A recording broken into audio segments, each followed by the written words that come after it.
guys, I'm going to be scrapbooking this fall picture from a hiking trip that we took last weekend. I'm using the brand new Hard It Races kit from Scraptastic. It just arrived at my house yesterday, and so I got up super early this morning so I could get started on this layout while everybody else was asleep except my husband. He was out on a photo walk.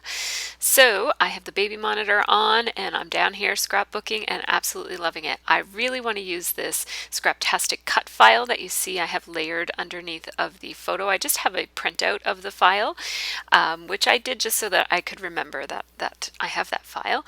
So now here I am at my computer. I made it into a cut file and I have my paper, my yellow cardstock that came in the kit, and I just put it on a mat and I'm loading it into the my Cameo machine.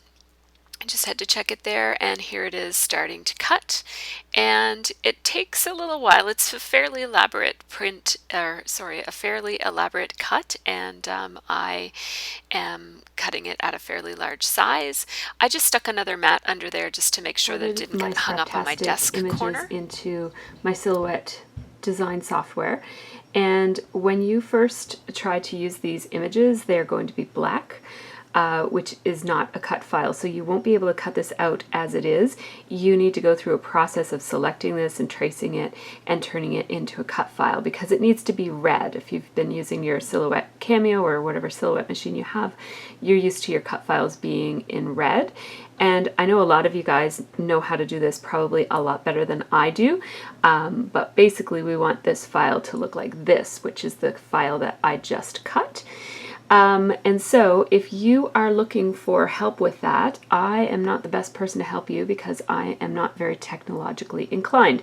But I found this really great tutorial from Heidi Swap on Vimeo, and I actually didn't watch the beginning part of it because it tells you how to import a PNG file, and I already knew how to do that and I was already there, so I don't know what the beginning of it says, but from about the halfway point on, I found it very helpful for just sparking my memory. This is what I used when I first learned how to cut these files with my Cameo, and so I just searched it and brought it up so that you guys could see it. There's probably a million different great tutorials out there, but this is the one that I remember using when I first learned how to do this, so I thought I would send you to this website. It is, if you can see that, vimeo.com/3711971, and I will try to remember to link to that in the information for this video. I hope that helps you cut your Scraptastic files if you were having trouble with it. So here I am back at my scrap desk, and I have this cut file all cut out. And I guess I'm probably going to get my spatula. There you go. And once you get it started, you don't really need the spatula to tear it off. I just kind of pried it off fairly easily and carefully. I like to use, I actually have Cricut tools from back when I had my Cricut. I sold my Cricut to buy my Cameo, and I did hang on to the tools so I wouldn't have to buy them all over again. And I find just using a rubber scraper to get all the little bits off of the mat is really the easiest way to get those millions of little tiny bits off of your cutting mat. So I'm just going to go throw those in the recycling bag where my kitten was crawling as I scrapped, and she got into a great big mess. So I am going to be checking out this cut on a number of different backgrounds. I really like the idea of doing a tone on tone, but I also really like the idea of using a pattern paper. So I'm going to have a look through my pattern paper that came in the kit and just see if there's anything that I want to use. And I'm trying everything just because sometimes something will surprise you. You think it doesn't look great, and then it does. I really love this paper. This is a Chickanitty paper from the Scrumptious collection, and I also really love that, but that's just too busy for what I have in mind for this photo. So I'm going to keep that, file that away in my memory as another option for using this cut again.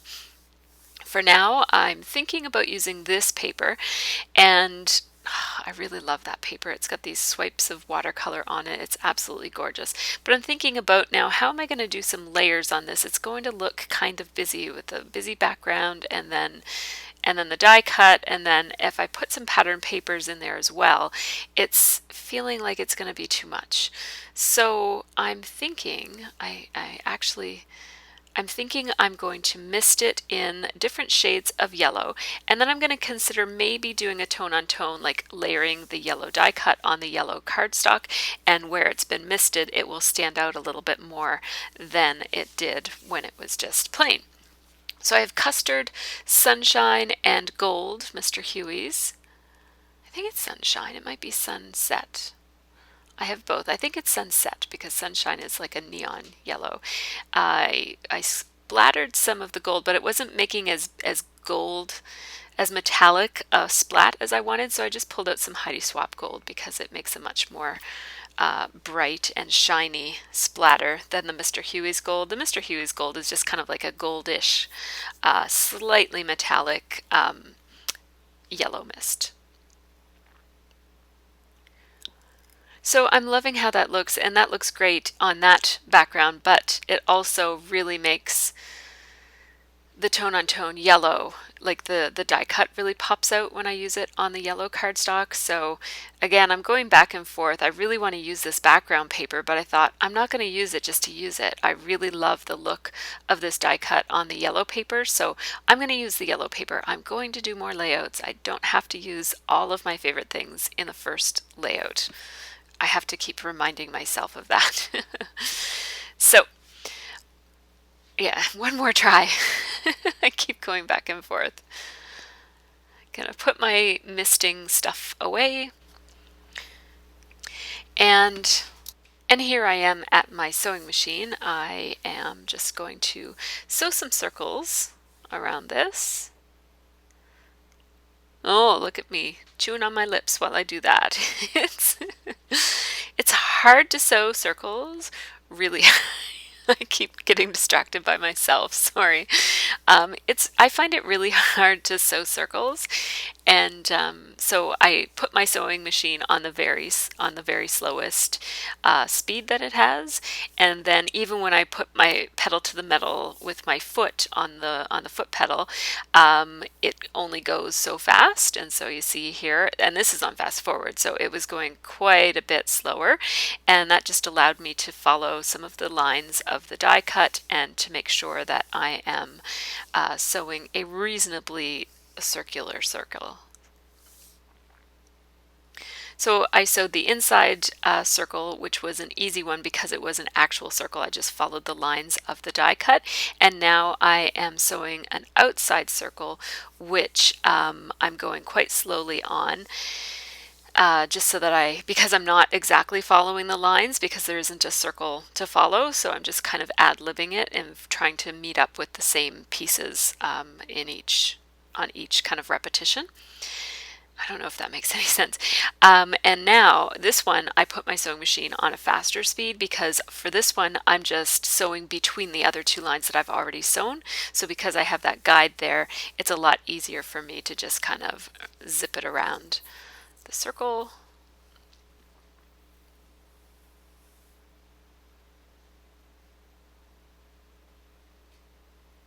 There we go. And there, I'm going quite a bit faster here on this one.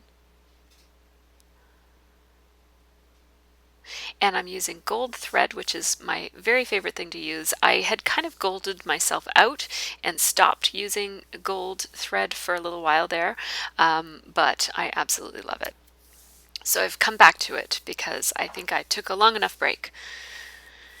So I am going to use this colorful chickanetti paper for matting my background, for just not matting my background, but for matting in the background of my photo.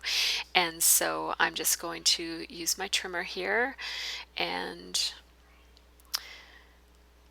I want, I put the green on the top because there is green on the top of the photo, and then the orange on the bottom because there's kind of orangey colors in the water. The water is quite clear, but it's got an orangey look to it from, I think, from the iron in it. Now I'm going to do a second mat here, but it's just going to be a triangle mat. I'm going to cut a square first, and then I'm just going to cut it straight across, and I'm just cutting this by hand. All the rest of my layers I'm going to cut by hand because I don't really care so much if they're straight. So this Teresa Collins floral paper is really, really beautiful. I love it. And so I wanted to make sure I got a little bit of that floral pattern. I'm just trying to figure out here how all my layers are going to sit together, and I want some of the orange flower and some of the bluish greeny colored flower showing.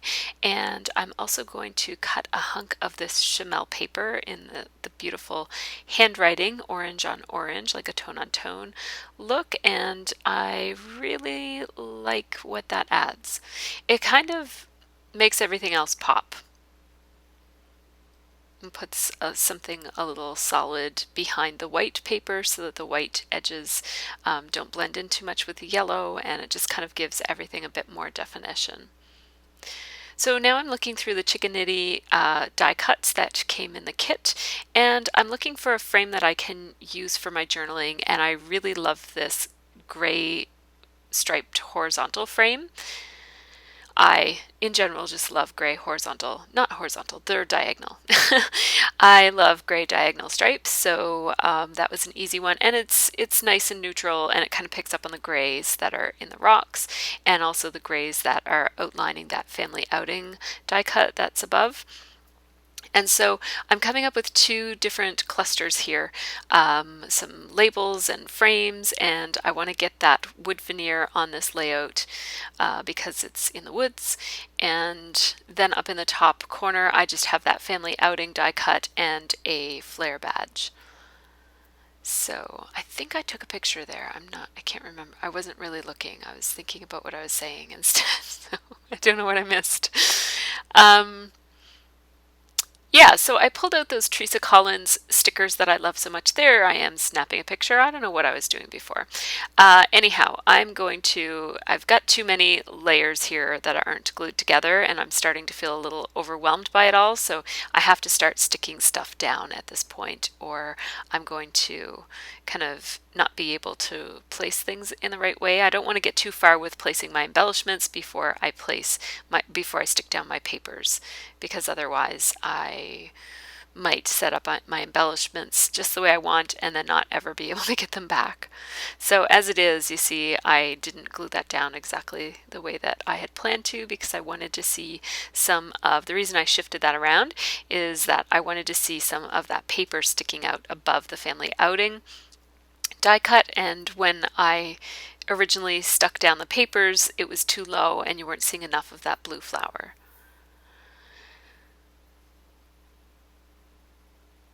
So I don't want the pretzel showing on the green label, so I am using the wood veneer to cover that. And I'm going to use that frame as a journaling piece, and I'm just experimenting with different colors of vellum to to use. And so I'm just using my Zig pen here, and I'm going to glue that on just like that. And then when I cut this out, I'm moving it a little bit so that I can cut underneath of the frame so that none of that vellum is sticking out on the edges. It's actually cut so that that square is a little bit smaller than the frame. And now that's going to give me a place to do my journaling. I want to kind of create this embellishment before I do my journaling, because I know I'm going to layer some of these pieces over top of it, and I don't want them to cover any of my writing for my journaling. So I'm popping this orange die cut label up off the page a little bit with, I had to charge my phone, with some pop dots from Stampin' Up, and I pop dotted it before I had a chance to stamp it, so I had to take those off in order to. And I'm going to take advantage of the Amy Tangerine roller date stamp. The blue one has lots of travel things on it. I don't travel very often, and this wasn't really traveling. It was just an overnight trip that's about an hour and a half away from our house. Our friends have a cottage in Economy, and so we just stayed the night. It wasn't really traveling, but the roller date stamp says here and there, and then the date that we were doing this hike. So now, because I use the pop dots, that gives me a chance to layer this wood veneer in like that, and then you'll see what I'm doing here. I need to cut this pop dot in half because it won't fit above the wood veneer. I'm just going to stick that down to the wood veneer, just using some of that glue pen, just because it was already out. It's not sticking all that well, but it will once I stick the pop dot down. And now this green stamp, or sorry, this green label was empty, and I was thinking I really should put something on it, so I decided to stamp a little branch from the kit stamp set. And I'm trying to match the Teresa Collins paper, and I tried to match it just based on the outside color of the Stampin' Up! Ink pads, which I knew probably wasn't going to work. That's why I tested it, and the old olive ink is actually too dark, so I went with Wasabi, which is a little bit lighter, but it's still a very autumn color. Most of my greens are yellowy greens that are more summery, and so this one is quite nice. Quite nice for an autumn layout.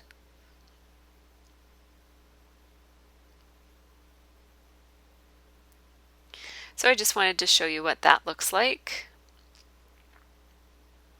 And then that whole piece I can move around and shift as I need to. And I am going to do some journaling on it, but I think I'm going to wait a little bit before I do it. I've also pop dotted the family outing embellishment. I don't know if I did that yet, but I'm going to do it. And I just felt like I needed a couple more layers down here. So I put this My Happy repeating border sticker from the Teresa Collins stickers. This is from Nine and Company, and I love these stickers. They're a really nice texture. And I'm going to use this Splendid one as well. But I don't need the actual Splendid or the little arrow, so I'm going to cut that off because it's going to be completely covered. So I can save that and use it on another layout. And I'm just going to use the plain green part, or blue, I don't know. I think it's green. I can't get my bluey greens separate from each other. I'm going to decorate up this little plain bluey green banner sticker with some little gems in these beautiful autumn colors. I bought these gems at a crop I went to at Crop and Create actually last year, and I bought them for just because I needed one single brown enamel dot, and I didn't have an enamel dot in brown, so I bought this whole package just to use one dot. And I haven't really used them much since then, but I thought they made a really beautiful accent for the colors in this kit, so you might see me drawing from these a lot in the next month as I use up this Heart Erases kit. They're a tiny bit crooked, but once everything is layered together, I don't think you're going to notice it. I kind of obsessed a little bit over it. I kept like smooshing them and looking at them and thinking about, should I try to tear those off and fix them up? And I ultimately decided to just leave them. I am going to put more of those in another place on the layout, but I haven't decided where yet, so I'm just going to hold off on that. Just looking at what else I might want to layer in here. I feel like it's not quite done, and the family outing embellishment there was looking a little too plain, and I thought I need a bow tie in the middle of that sun, and so none of my other bow ties were working, so I just took the little enamel bow tie off of this Maggie Holmes clip embellishment, and I'm going to put that right on the sun. And it's really pretty, and it's going to coordinate nicely with the title font that I'm going to end up using. So another layer here, I actually looked to these thinking I might use one of these as part of my title, but none of them worked for my title, and I really like this green one, and I decided to layer it over top of my wood veneer. I don't want to cover the little tiny heart in the center of the wood veneer because I love that. That's my favorite thing about that. It's actually my favorite thing about the whole layout, so I wanted to make sure that that I layer it. If I layer something over the wood veneer, I wanted it to be transparent, and so those Heidi Swapp transparent words are perfect. You saw me just grab my my hot glue gun, and that's because I was wondering if I might be able to melt the glue glob that's on the back of that was holding it onto the pin. It turns out I couldn't, but I just added a very thin layer of my own glue, my own hot glue, and it's holding fine. And the nice thing about that is that it holds instantly, it dries, and you don't have to wait for it to dry because it is a fairly large element, and I wanted to use something that I knew it wouldn't fall off. So I did switch out that flare badge, the fox, for the other one. Um, Even though there's no foxes and this isn't about a fox, it's in the woods, and yeah, I thought the fox was reasonable thing to have up there, and I liked the look of the fox instead of having something text based up there. I can't remember what the other flare badge said, but anyhow, I liked the fox better. So here I am journaling. I'm using a Stettler Lumocolor pen, which is a slick surface writing pen, and I do that on vellum just to make sure that it doesn't smudge. Some pens will smudge on vellum, so I try to always use a slick writer on vellum. So I'm finally placing this embellishment cluster that I had made over the course of this layout. And now that it's placed, I can add my final touches to this kind of bottom corner here. I'm going to use my glossy accents, and sorry it's happening off camera, but I just put a little dab on, and then I just moved it around with my finger, and I just have a little whimsy. My friend Stephanie Hart gave me that whimsy to keep inside of my, instead of the lid, I just keep that on the top of my glossy accents, and it keeps it from getting clogged because the pin sticks all the way down into the glue. So the glossy accents were perfect for gluing that smile die cut on because they're glossy, but also the die cut is glossy, so it blends right in. I just grabbed myself a piece of waxed paper so that I could spell out my title. I wanted the word economy to be right here, and economy is the name of the town or the region. I think it's a town. Yeah, it's not a town. It's like a region of some sort. Anyways, it's the name of the area where my friend's cottage is, and so wanted to put that up there. And those letter stickers by We Are Memory Keepers are awesome. They're like a crushed velvet type of finish on them, and they're beautiful. Despite the fact that there are 1, 2, 3 different letter stickers in this kit, I am still drawing from my own stash for letters because I wanted a tile letter. And the reason I wanted a tile letter is to contrast with the fact that the big word is not a tile letter, but also because I'm putting it on a distracting spot on my layout. So there's a whole bunch of horizontal lines there where I have my second piece of wax paper. There's a pink one, a white one, a green one, a white one, and then the line of the photo itself is also horizontal.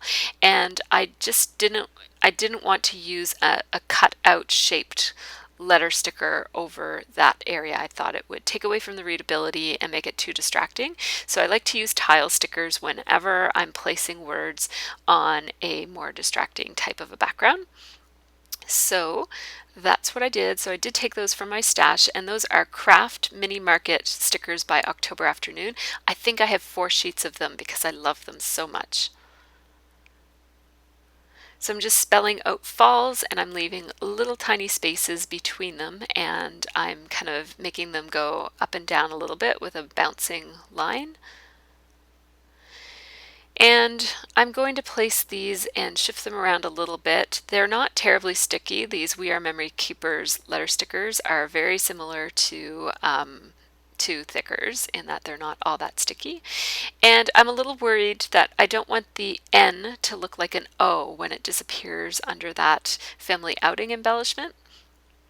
So I'm trying to shift everything up a little bit so that you can see that that's an N and that it's different than the O that's beside it. I don't want them to look, the O that's on actually either side of it. I don't want it to look like there's 3 O's in this ikumi. I don't want it to say that. I want it to say economy. So I have to play around with them a little bit to get it so that you can see that that's an N and not an O. And then once I did that, I did have to shift up my word falls a little teensy weensy bit.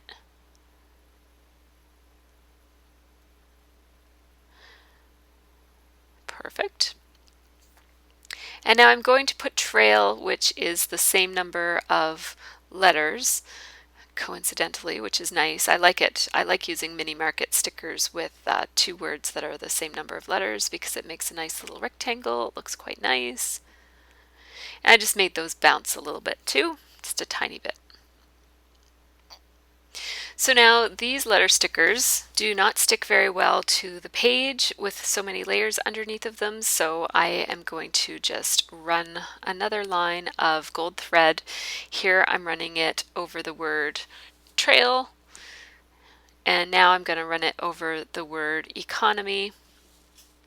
And I just move my settings so that my stitch is the longest stitch that my machine will make, and now I'm stitching it over the word falls. And that just, I find it just a lot faster to sew over it, and it gives you that nice detail of additional texture. It's a lot quicker than going back and adding extra glue onto every single sticker. So whenever I can, whenever it works with the design, if it doesn't really kill my design, I will sew over stickers when I need to, instead of re-gluing them if I think they're not going to hold up. And another thing that I sometimes do if I don't think they're going to hold up is I would use my tiny attacher to staple them in place, because again, that's just faster. So now one thing that I don't love about this page is how behind the word economy there's this distracting pattern paper, which I ended up almost entirely covering up, even though I really wanted that blue flower to stick out. Here's where I'm putting my second bit of those little gems from Fancy Pants. I made that one a little bit too long. So it just mirrors the one that's down at the bottom.